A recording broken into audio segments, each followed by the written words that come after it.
afin que par la mort, il rende impuissant celui qui avait la puissance de la mort. Hébreux, chapitre 2, verset 14.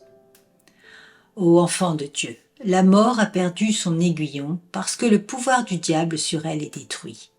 Cesse alors d'avoir peur de mourir. Demande la grâce de Dieu, le Saint-Esprit, pour que, par une connaissance intime et une croyance ferme de la mort de ton Rédempteur, tu puisses être fortifié pendant cette heure redoutée.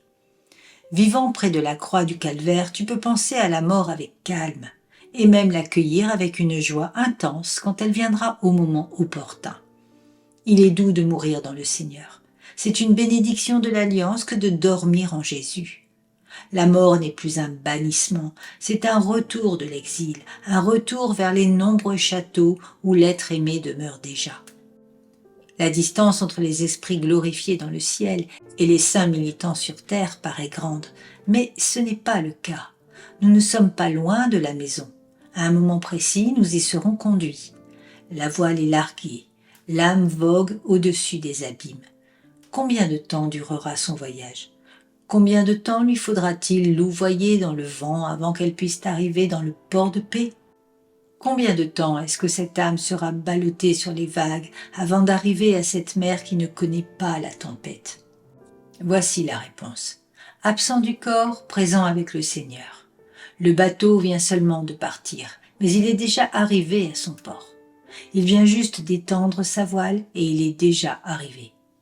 Comme cette barque d'antan sur le lac de Galilée, une tempête l'avait secouée. Mais Jésus a dit « Silence !» et immédiatement elle a pu rapidement atteindre la côte.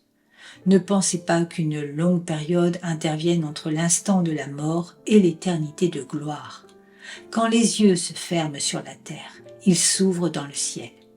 Les chevaux de feu ne restent même pas un instant sur la route. Alors, ô enfant de Dieu, pourquoi craindre la mort, puisqu'à travers la mort de ton Seigneur, sa malédiction et son aiguillon sont détruits.